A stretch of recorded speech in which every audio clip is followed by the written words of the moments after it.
चक्रवर्ती अध्यात्म योगी मौन प्रिय मम प्राण आचार्य भगवान सुनील सागर जी गुरुदेव की, हरिकमा प्रशांत मती माता जी की।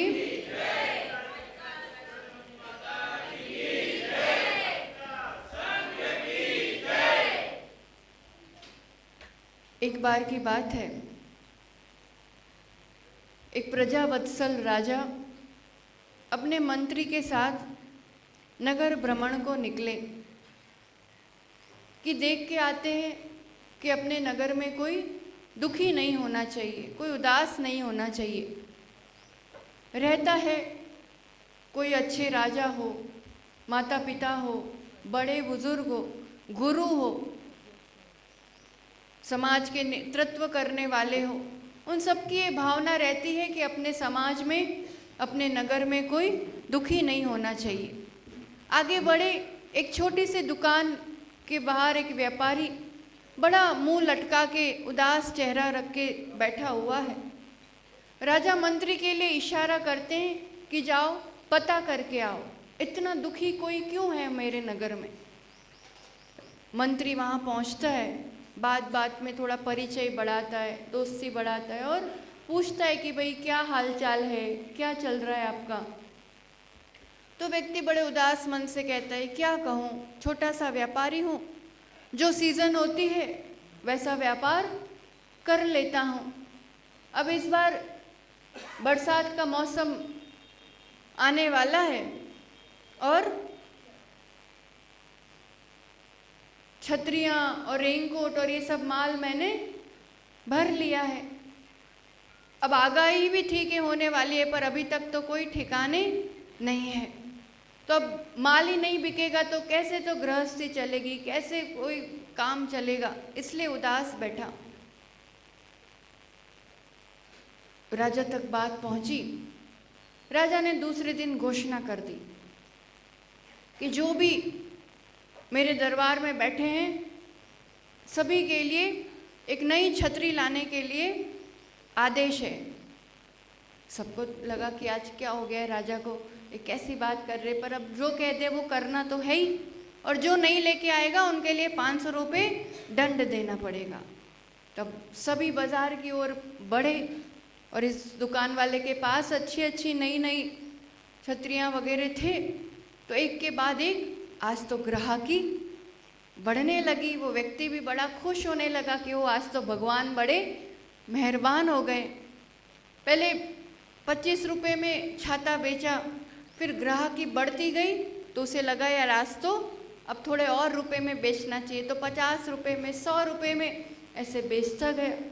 अब एक आध दो छतरी बची है। शाम होते होते अब वो मंत्री भी वहाँ पहुँचे। मंत्री ने पूछा भाई साहब छतरी बची है क्या?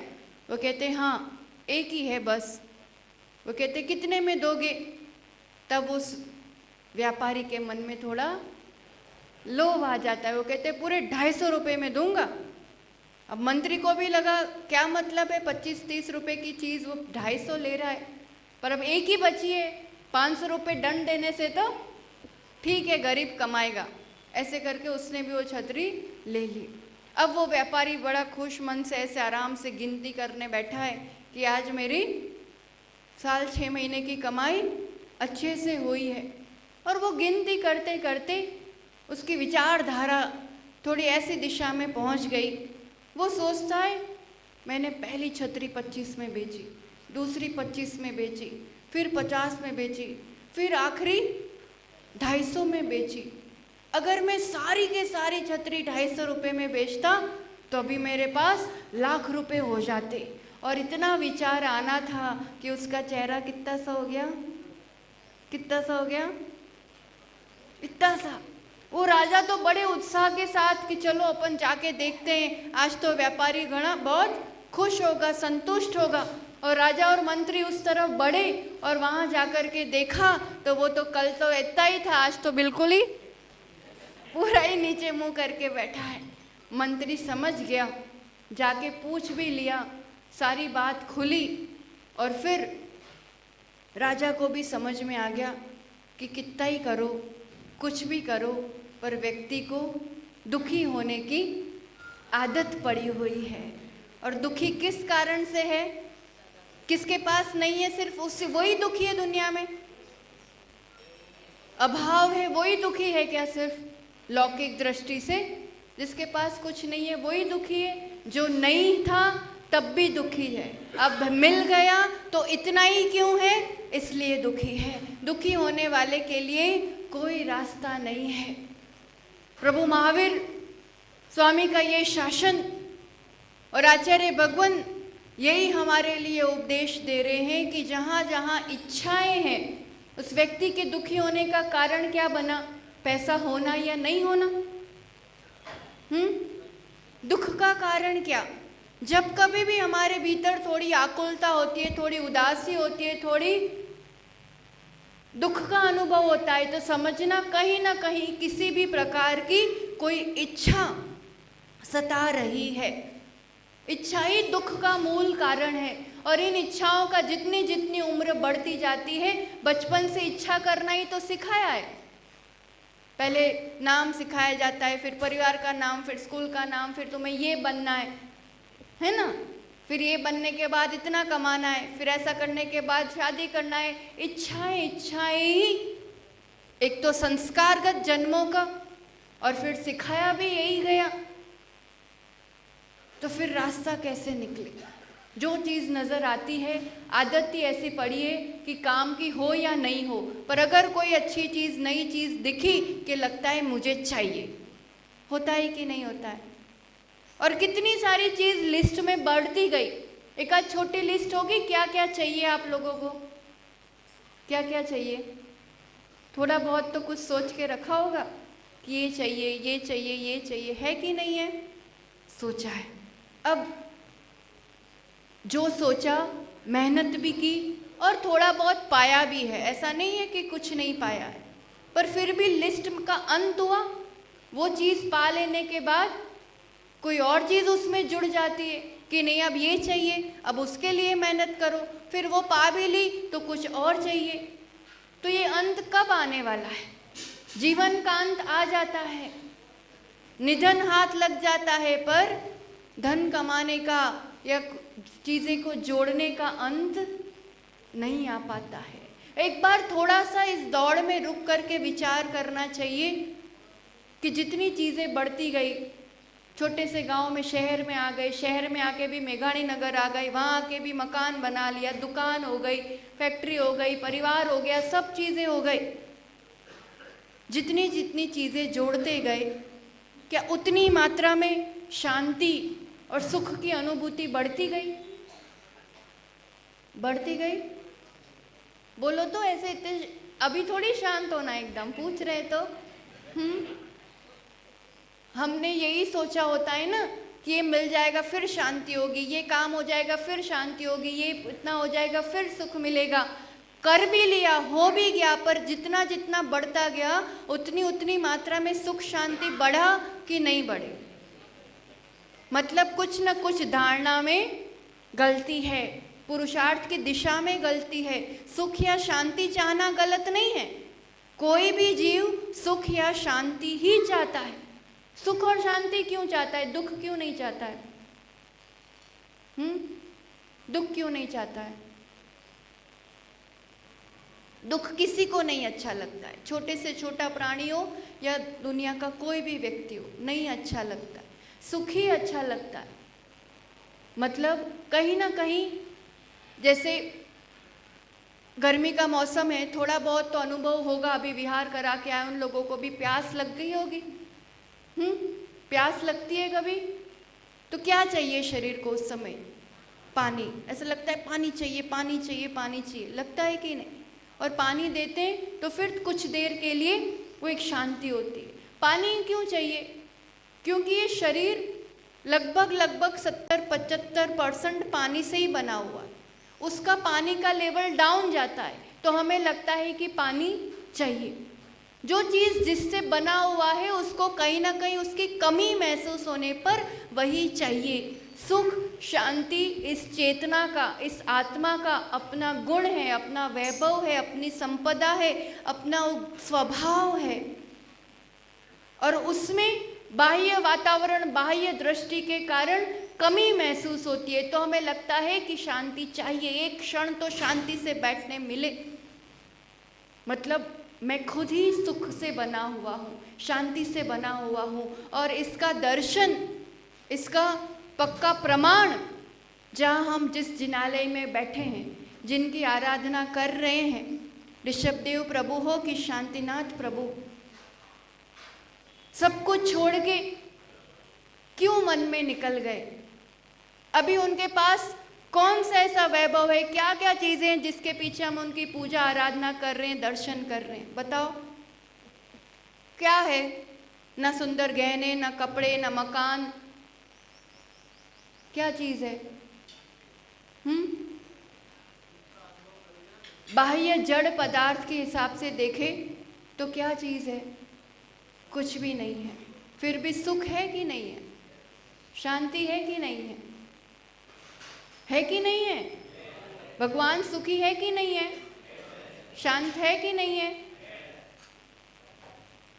जिनके पास देखने को, कहने को एक भी, ना रुपया पैसा, ना मकान, ना कपड़े, कुछ भी जड़ पदार्थ नहीं है, फिर भी परम सुखी है, परम शांत है, मतलब इन चीजों से तो सुख मिलता।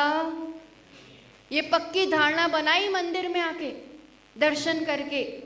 दर्शन करना वीतराग मुद्रा का, यानी ये धारणा पक्की करना कि पर पदार्थों में, जड़ पदार्थों में सुख नहीं है। हम वीतरागी के चरणों में भी वित्त की आशा रखेंगे कि मेरा ये काम हो जाए, मेरा ये काम सरक जाए, तो इससे बड़ी नादानी और क्या होगी?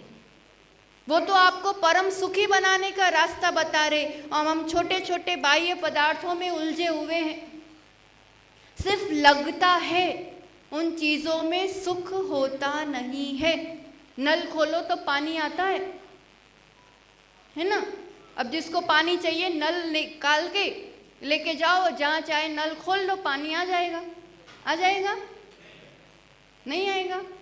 क्यों? दिखता क्या है? नल यूं किया तो पानी आया। पानी कैसे आया? पानी कैसे आया? वो कहाँ से जुड़ा हुआ है? टंकी से जुड़ा है। दिखता है नल से पानी आया, पर जुड़ा कहाँ है? टंकी से, तो पानी आ रहा है। ऐसे ही लगता है इसी में बैठे हैं तो आनंद लग रहा है, रसगुल्ला खाया तो अच्छा लग रहा है, इंद्रियों से सुख आ रहा है, लगता है। वो इंद्रियां आत्मा से कनेक्टेड है और मूल सोर्स सुख शांति का ये आत्मा है, ये चेतना है। जड़ पदार्थ पुद्गल में, रुपए पैसों में सुख नाम का गुण ही नहीं है देने के लिए।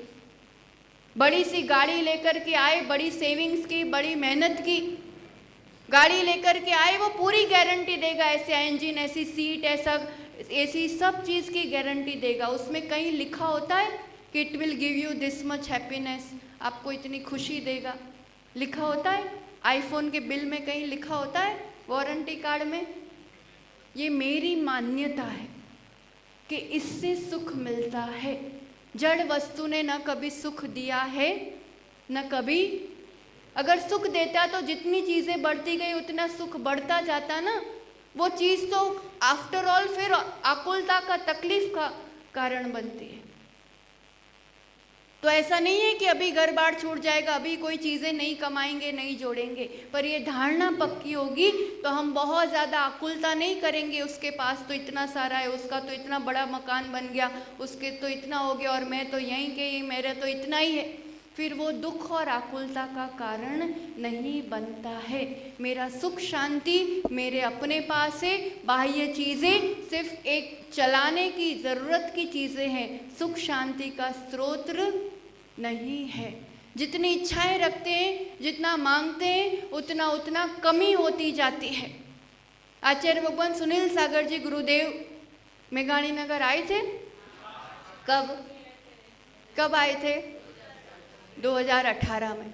और ये तो ऐसी नगरी है कि हम तो कहेंगे कि लोग, दुनिया तो धन का लोभ करते होंगे, मेघाणी नगर वाले धर्म का लोभ रखते हैं।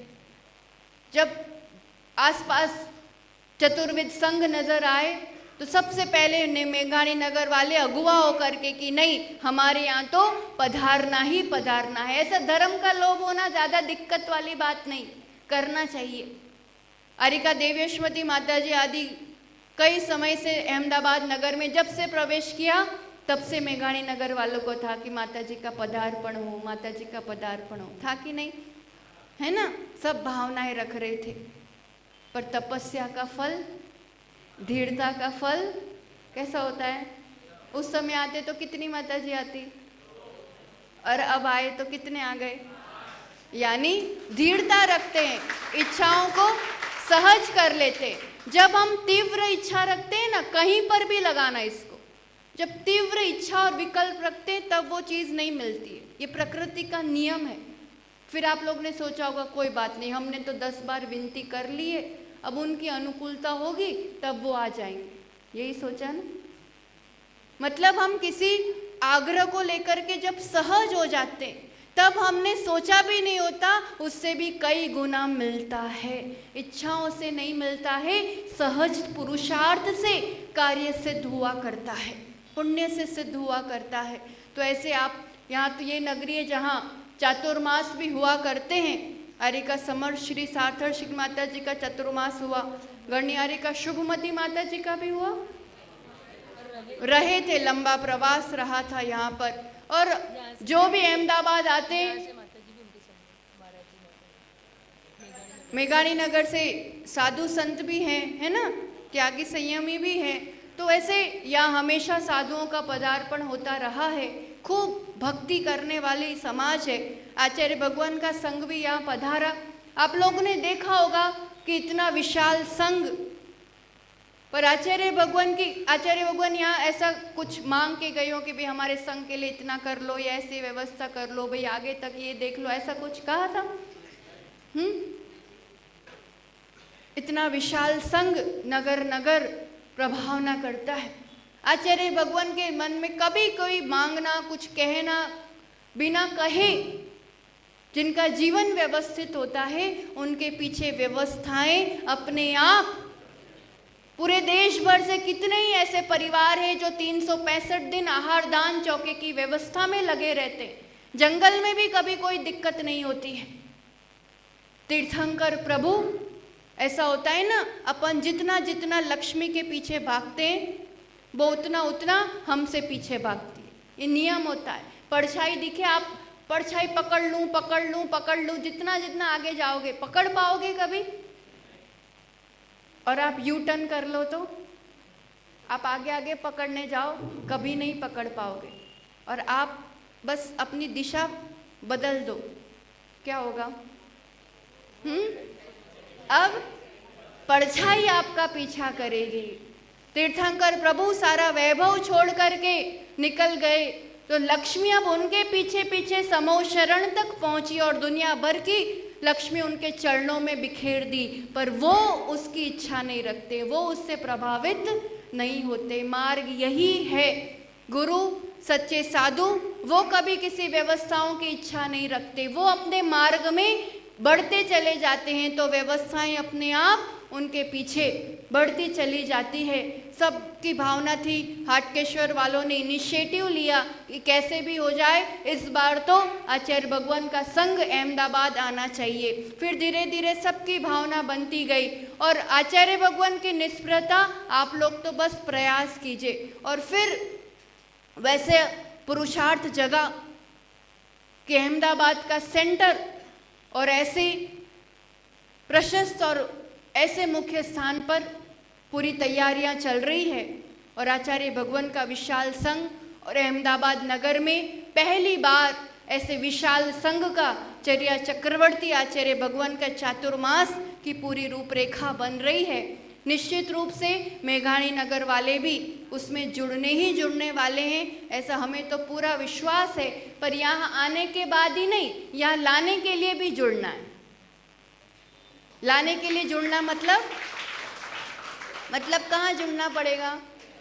हाँ, कहाँ जुड़ना पड़ेगा? युवा शक्ति विहार में जुड़ना पड़ेगा, है ना। आप सब लोगों से यही भावना है कि क्योंकि विशाल संघ होता है, हर तरह की अपनी जिम्मेदारी बनती है।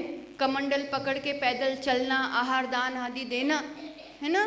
तो 11 तारीख से बासोड़ नगरी डूंगरपुर तरफ से अहमदाबाद की ओर जब विहार प्रारंभ होना है तो मेघाणी नगर के महिला शक्ति और युवा शक्ति भी आचार्य भगवान के चरणों में नजर आएगी। अपना प्लानिंग वैसा सेटिंग कर लेना कि ग्रुप वाइज अपन इस दिन पहुंच पाए, इस दिन है ना, तो जैसे अपने समय के हिसाब से पर पूरा लाभ लेना और आचार्य संघ के यहाँ पदार्पण के बाद चातुर्मास में भी पूर्ण रूप से अपना समय और रूटीन सेट करके अच्छे से लाभ लेना। और जितना समय यहाँ आर्य का संघ भी यहाँ विराजमान है तब भी पूर्ण रूप से सभी वर्ग, बच्चों से लेकर के बड़ों तक, और आप लोगों का जैसा रूटीन सेट करना हो दोपहर का शाम का एक बार चर्चा कर लेना और पूर्ण रूप से घर घर पड़गाहन हो और नगर में धर्म साधना, धर्म प्रभावना हो, इसी मंगल भावना के साथ कि जैसे प्रभु ने सब बाह्य वैभव छोड़ के, गुरुओं, निर्ग्रंथ गुरुओं ने सारा बाह्य वैभव छोड़ के इस आत्म वैभव के पुरुषार्थ में लगे हुए हैं। हम गृहस्थी में रह कर के भी उस पर पदार्थों से भिन्नता का अनुभव करके, पर पदार्थों की इच्छा का परिमाण करके हम इस आत्म सुख, आत्म वैभव की ओर दृष्टि करें, इस ओर लक्ष्य करें, तो देव शास्त्र गुरु का समागम प्राप्त करना हमारे लिए सार्थक हो जाया करता है। तो ऐसे इस निर्मल दृष्टि के साथ हम सबका मोक्ष मार्ग प्रशस्त हो और हम भी उस परम सुख शांत अवस्था को प्राप्त हो, इसी मंगल भावना के साथ जय बोलो आचार्य भगवान सुनील सागर जी गुरुदेव की।